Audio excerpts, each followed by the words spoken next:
Bonjour à tous, aujourd'hui nous évoquerons les arts mécaniques tels que la photographie et le cinématographe, mais surtout leur artisticité. La photographie et le cinématographe ont profondément transformé le paysage artistique depuis leur invention au XIXe siècle.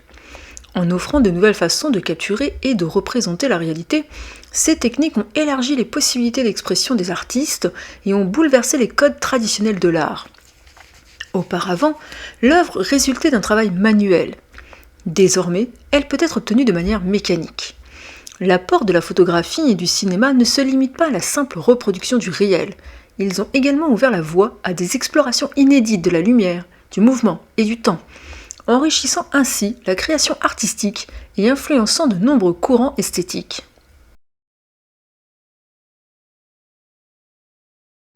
La photographie peut être définie comme une technique qui permet de capturer des moments, des instants de vie, des visages, des lieux. De la plaque daguerrienne à la diffusion numérique, au cours d'une histoire relativement brève, elle n'a cessé de se remettre en question, notamment en ce qui concerne la notion d'unicité matérielle de l'œuvre, longtemps représentée par le tirage sur papier barité, numéroté ou non. Avant la photographie, l'œuvre d'art était presque toujours unique. La gravure, et pour les sculptures le moulage et la fonte, autorisaient des reproductions, mais coûteuses et en nombre limité. Le tirage photographique permet une duplication quasi infinie.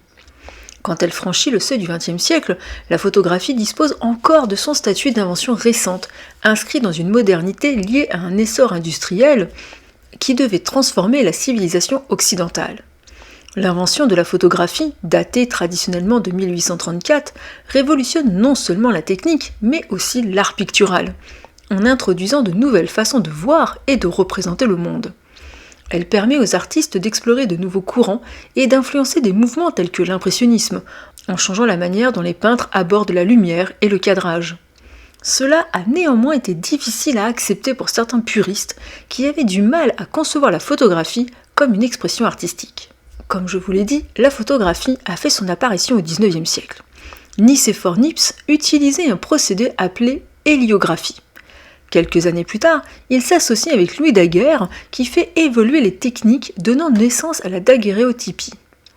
La découverte est présentée à l'Académie des sciences, puis brevetée. Des studios photographiques apparaissent un petit peu partout dans la capitale française, puis dans le reste du monde. En 1888, grâce à Kodak, qui crée le premier appareil photo portable, la photographie se vulgarise de plus en plus. Dès 1902, la presse s'empare de ce nouvel outil. Les photographies servent dans un premier temps à illustrer les articles avant de devenir des outils informatifs à part entière avec les reportages photos, surtout en temps de guerre. Les États-Unis seront les fers de lance de la reconnaissance de l'art photographique. Des musées se mettent à exposer des photographies parmi leurs collections, voire créent des départements qui lui sont réservés. Il faudra attendre la fin du XXe siècle pour voir l'Europe s'intéresser à la photographie. Un autre signe de la vitalité de la photographie est l'essor des galeries privées qui commercialisent des photos comme œuvres d'art. Parfois en tirage limité, bien que cet article n'ait pas beaucoup d'importance aux yeux du véritable amateur. En 1975, Agathe Gaillard ouvre à Paris le premier espace dédié à l'exposition et à la vente de tirages de collection. La reconnaissance de la photographie comme un des beaux-arts entraîne très tôt la fondation d'écoles. À Paris, en 1926, les frères Lumière fondent l'École nationale de la photographie. La photographie en tant qu'art est réellement apparue avec le pictorialisme. Ce mouvement esthétique fait son apparition dès 1889. Le pictorialisme se caractérise par la prise de photos de façon atypique. Les clichés ne respectent pas la standardisation existante, mais deviennent l'expression subjective de celui qui la prend. L'avènement de la photographie artistique n'est pas vu d'un bon œil, surtout par les peintres. En effet, les photographes s'inspirent grandement des arts tels que le portrait, le paysage et l'architecture pour créer des clichés innovants. Ils utilisent des techniques telles que le flou, les contrastes lumineux et les cadrages tronqués pour apporter des touches particulières aux photos. Les peintres se méfient. Ils craignent que la photographie remplace l'art pictural. Néanmoins, avec l'évolution du monde et la création du surréalisme, du dadaïsme et d'autres courants artistiques, la photographie a pu se faire une place de choix dans le monde de l'art. Elle permet ainsi, plus que tout autre médium, d'ancrer la réalité dans une œuvre d'art afin de lui donner une nouvelle dimension. Les artistes conceptuels l'ont ensuite élevé au rang de médium d'observation et de témoignage. Si au départ la photographie s'est inspirée de l'art pictural pour créer sa propre expression artistique, force est de constater que l'art pictural fut également influencé par la photographie. Ces deux branches ont même été mises en commun par certains artistes pour créer des œuvres d'art innovantes. La photographie a été longtemps utilisée par des artistes peintres paysagistes et portraitistes dans leur processus de création. Dès 1890, des peintres utilisèrent des photos de leurs modèles, évitant ainsi des heures de pause. Les photographies étaient alors recréées à travers le regard artistique du peintre qui y ajoutait sa touche personnelle. En fin de compte, il est évident que la photographie est un art à part entière, qui a même été mis au service des autres. Aujourd'hui, elle se mêle aux arts picturaux et fait évoluer la façon de créer, agrandissant ainsi le champ des possibilités des artistes.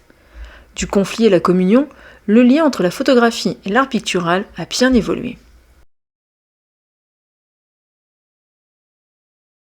L'avènement du cinématographe introduit une nouvelle innovation. À l'image fixe et muette succède une image mouvante et bientôt sonore. La question de la définition du cinéma, et notamment de son artisticité, se pose presque depuis son origine. Dans la seconde moitié du XXe siècle interviennent d'autres mutations. L'apparition de nouveaux médias tels que la télévision et la vidéo, et les inventions technologiques comme le numérique, augmentent dans des proportions extraordinaires la production des images, en même temps qu'elle accélère leur circulation. Elle transforme ainsi le statut de l'œuvre, substituant à l'objet matériel qu'elle était une virtualité. Le cinéma a commencé à être défini comme un art durant les années 1910-1920, alors qu'auparavant l'élite cultivée le considérait surtout comme un spectacle de foire à destination du peuple, selon une vision péjorative que ceux qui ont cherché à le définir comme un art ont dû combattre. Issus de la technologie moderne, le montage ou la prise de vue ont bouleversé les modes de représentation dans les arts figuratifs et la littérature. Pour se former et se comprendre en tant qu'art, le cinéma a eu besoin d'être théorisé. Germaine Dulac et Jean Epstein voient dans le cinéma à la fois un moyen de dépassement et de réunion du corps et de l'esprit. Ils seront les principaux acteurs d'une avant-garde française, suivie de près par les théories allemandes qui, influencées par l'expressionnisme, se tournent davantage vers l'image. Du côté soviétique, les théoriciens cinéastes tiennent le montage pour l'essence du cinéma. Le thème privilégié de Sergei Eisenstein sera la création sous tous ses aspects, soit tout ce qui permet d'envisager la création d'un langage d'image concept et une théorie générale du montage, révélateur l'un et l'autre des lois identiques de la réalité et de la pensée. La théorie du cinéma formaliste souligne le fait que le cinéma diffère de la réalité et qu'en ceci, c'est un véritable art. Après la Seconde Guerre mondiale, le critique de cinéma et théoricien français André Bazin réagit à l'encontre de cette approche du cinéma en expliquant que l'essence du cinéma réside dans son habilité à reproduire mécaniquement la réalité et non pas dans sa différence par rapport à la réalité. L'image cinématographique poursuivrait l'objectivité de l'image photographique dont le pouvoir est de capter comme l'essence d'un instant. Jean Mitry élabore la première théorie du signe et de la signification au cinéma, sans vouloir assimiler, même par analogie, l'image visuelle et les structures filmiques avec le langage verbal. À partir des années 1960, se produit un clivage entre la théorie et la pratique du cinéma.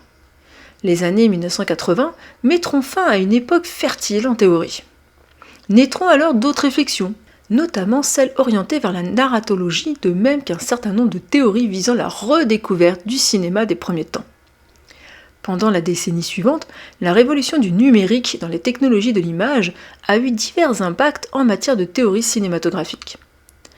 Dans le cinéma moderne, le corps est filmé longuement avant sa mise en action, filmé comme un corps qui résiste. Le cinéma mental se concentre sur la psychologie en mettant en avant une violence extrême.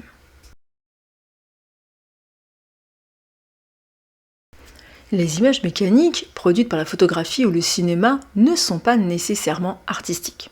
On peut créer des images fixes ou mobiles pour soi, pour un usage professionnel. Néanmoins, des artistes se les sont appropriés. Ils en ont fait, à la place des modes de représentation traditionnels ou, en parallèle avec ceux-ci, des moyens d'expression légitimes et privilégiés. L'art vidéo, ou l'art de l'image électronique, constitue un geste esthétique général fait pour être regardé au sein d'une installation. L'art vidéo implique donc une technologie et un espace. Il suscitera un nouveau regard sur le cinéma et la télévision. Parallèlement au développement de l'image vidéo, l'installation devient la forme privilégiée de l'art contemporain. Avec cette dernière, les formes institutionnelles classiques sont évidemment malmenées, et surtout, la place du spectateur est repensée. L'installation engendre une force de déterritorialisation et crée un espace plastique. Le spectateur est immergé dans l'œuvre, sans pour autant être égaré dedans. L'art contemporain dessine un état mobile de la création, avec une capacité de débordement qui élargit sans cesse son champ d'action et de création. Il s'empare du cinéma pour sa grande capacité à produire des images. Il y a une sorte de communauté à l'œuvre dans les productions artistiques contemporaines, notamment dans la vidéo et l'installation. Ces formes reposent sur une action réciproque. Pour autant, l'art contemporain ne prend pas le cinéma pour objet, ou comme objet. Et le cinéma, qui s'expose dans les musées, cherche plutôt à tisser des liens avec les formes de l'art contemporain à travers ses concepteurs. Le marché de l'art a bien compris cette révolution. L'achat de vidéos par des institutions ou des collectionneurs est devenu aujourd'hui pratique courante. Le nombre de versions en vente est alors restreint, comme pour les tirages d'une gravure ou les fontes d'un bronze. Je vous remercie d'avoir visionné cette introduction. La semaine prochaine, nous explorerons les notions d'architecture et d'urbanisme. Je vous souhaite une agréable fin de journée. À bientôt!